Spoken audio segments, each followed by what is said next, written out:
Assalamualaikum warahmatullahi wabarakatuh. Gimana kabarnya anak soleh? Sudah sholat duha dan tadarus? Sekarang kita akan memulai pembelajaran pada hari ini ya. Sebelum kita memulai, marilah kita membaca basmalah terlebih dahulu. Bismillahirrohmanirrohim. Nah, sekarang dibuka buku paketnya, buku teks tematik terpadu 4B, halaman 4. Kita akan belajar tentang energi dan sumber energi. Energi itu apa sih? Dibuka belum halaman 4-nya? Di paling pertama banget itu paling atas. Ada tentang ayo belajar. Di bawahnya ada pengertian energi. Energi adalah kemampuan untuk melakukan usaha atau kerja, atau kemampuan untuk melakukan kegiatan. Setiap kita melakukan kegiatan, semua kegiatan kita dapat terlaksana jika kita memiliki energi yang cukup. Baik itu belajar, berlari, duduk, itu diperlukan energi agar kita dapat menjalankannya dengan baik. Nah, sekarang energi apa aja sih yang ada di luar tubuh kita? Kita mulai ya dari yang pertama. Yang pertama adalah energi panas. Energi panas adalah energi yang menghasilkan panas. Iya benar, karena namanya juga panas, pasti menghasilkan panas. Nah, energi ini menghasilkan panas. Contohnya adalah matahari dan api. Lalu yang kedua ada energi bunyi, yaitu adalah energi yang berasal dari benda yang menghasilkan suara. Sebelumnya kita telah belajar tentang bunyi ya. Dari mana sih sumber-sumber bunyi itu? Dari alat musik, dari suara, dari gaung, dari gema, itu dapat menghasilkan bunyi. Lalu yang ketiga adalah energi kimia. Energi yang berasal dari benda yang menghasilkan reaksi kimia. Contohnya seperti baterai, lalu bensin. Itu merupakan salah satu energi kimia. Salah satu lainnya adalah makanan yang kita makan nanti berubah menjadi energi kimia di dalam lambung kita atau di dalam perut. Dan itu akan menjadikan energi untuk kita untuk melakukan kegiatan sehari-hari. Nah, sekarang kita lanjut ke energi cahaya, yaitu energi yang dihasilkan dari benda-benda yang memancarkan cahaya atau sinar. Contohnya adalah matahari dan api dan lampu senter. Lalu ada energi gerak. Energi yang dimiliki oleh benda yang sedang bergerak. Contohnya adalah kincir angin. Kincir angin itu berasal dari angin yang menghasilkan energi gerak, kemudian menghasilkan energi listrik. Yang pada terakhir, energi listrik. Energi listrik adalah energi yang dimiliki oleh benda yang dialiri alur listrik. Contohnya seperti apa ya? Contohnya seperti mesin cuci. Itu dia berasal dari energi listrik. Nah, sekarang setiap benda itu terkadang mengandung dua energi. Contohnya seperti apa sih? Contohnya seperti kipas.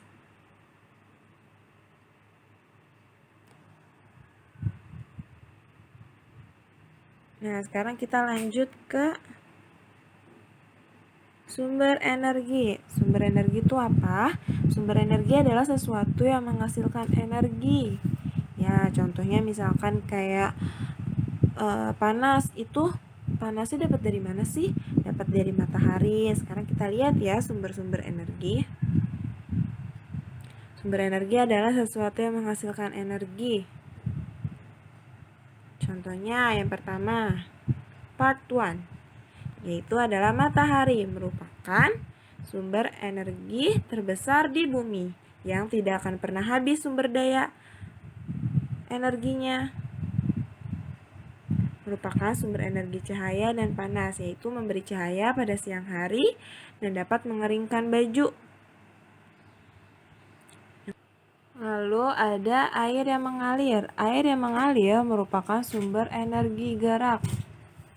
Air yang mengalir ke bawah menyebabkan putaran pada lingkaran air turbo itu dapat berputar. Lalu yang ketiga adalah Angin. Angin merupakan sumber energi gerak. Dengan angin yang berhembus, kincir angin dapat bergerak memutar. Lalu yang keempat adalah batu bara. Batu bara merupakan sumber energi kimia. Batu bara juga merupakan sumber energi dari panas. Lalu ada minyak bumi. Minyak bumi itu merupakan sumber energi kimia. Minyak bumi berasal dari hewan dan jasad hewan pada zaman dahulu yang telah mati berjuta-juta tahun dan tertimbun di dalam tanah. Kalau misalkan tadi batu bara itu berasal dari arang dan tumbuhan yang telah mati berjuta-juta tahun yang lalu. Kita lanjut lagi ya. Gas merupakan sumber energi kimia.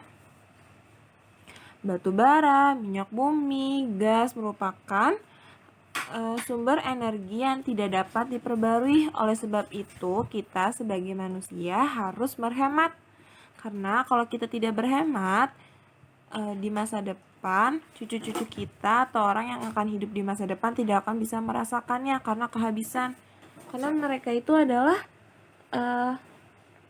hewan yang telah mati berjuta-juta tahun yang lalu. Jadi yang kita nikmati sekarang itu adalah hasil fosil dari makhluk-makhluk pada zaman dahulu yang telah dikubur. Jadi kita harus berhemat. Lanjut lagi ya. Lalu ada baterai. Baterai ini juga merupakan sumber energi kimia. Baterai dapat membuat kita menggunakan berbagai macam alat. Contohnya jam. Jam juga menggunakan baterai. Lalu lampu, senter, itu juga ada beberapa yang menggunakan baterai. Jadi kenapa dibilang sumber energi kimia? Karena bahan-bahan yang ada di dalam baterai dapat digunakan untuk berbagai macam benda. Lalu yang terakhir adalah makanan. Makanan adalah sumber energi kimia yang ada di dalam tubuh. Dengan adanya makanan, kita bisa memiliki energi untuk bekerja keras, belajar, lalu berlari dan bermain. Kalau misalkan kalian gak punya energi, berarti kalian kurang makan atau malas makan. Oke, jangan malas makan ya. Lalu ada yang pertama adalah matahari. Matahari merupakan sumber energi utama bumi. Matahari memancarkan cahaya dan energi panas setiap waktu dan tidak pernah padam. Semua makhluk hidup membutuhkan energi matahari. Hampir semua kegiatan kita juga membutuhkan energi matahari. Salah satunya adalah mengeringkan baju, lalu para petani garam juga menggunakan matahari. Lalu untuk menyiram untuk melakukan fotosintesis, bahkan reptilia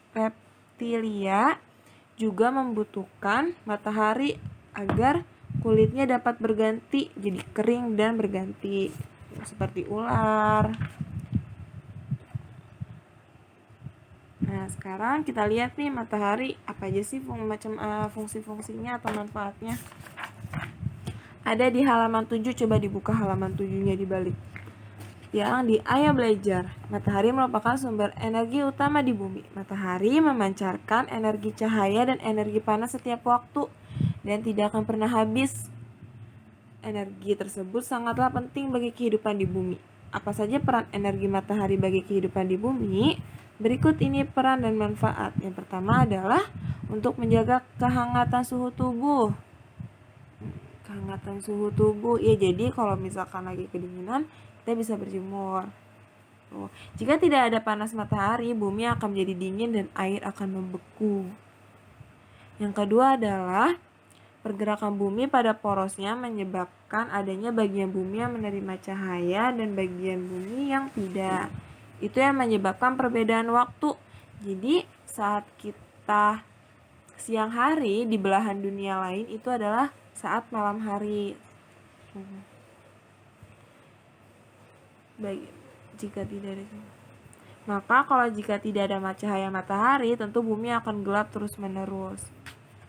Panas matahari juga berperan penting dalam siklus air di bumi. Matahari menyebabkan air yang ada di bumi menguap menjadi uap air.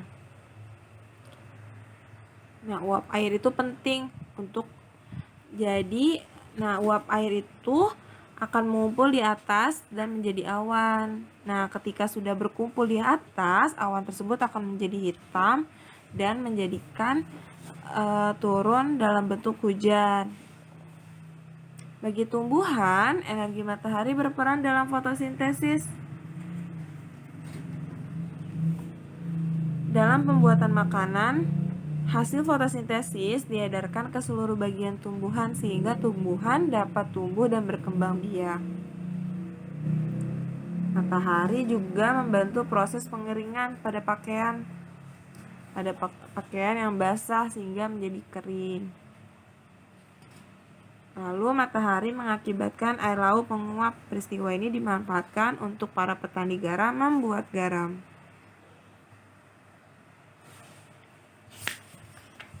Lalu energi matahari juga bermanfaat untuk sumber energi listrik, yaitu menggunakan sel surya. Di beberapa negara, termasuk Indonesia, telah dikembangkan pembangkit listrik tenaga surya PLTS. Lalu, energi matahari bermanfaat untuk membunuh kuman. Oleh karena itu, rumah orang yang terpapar cahaya matahari akan lebih sehat dibanding rumah yang tidak memiliki jendela. Makanya disarankan setiap rumah itu memiliki ventilasi atau jendela. Lalu yang terakhir adalah cahaya matahari pagi dapat membantu proses pengubahan provitamin D yang sangat baik. Makanya banyak bayi-bayi yang dijemur pada pagi hari. Fungsinya adalah untuk membentukkan vitamin D. Baik, sampai sini sudah paham? Sampai sini saja.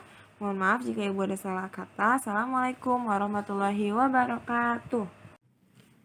Sebelumnya ibu telah menjelaskan bahwa energi dapat berubah dari satu bentuk ke bentuk yang lain.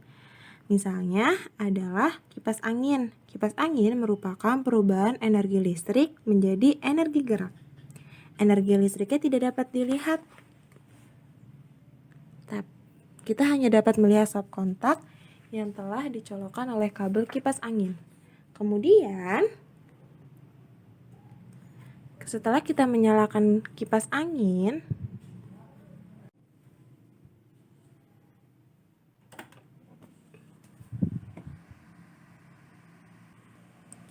baling-baling kipas bergerak dan kita baru bisa melihat energi gerak. Nah, sekarang buat energi dan sumber energi yang ada di rumah kalian. Berikan 2 contoh.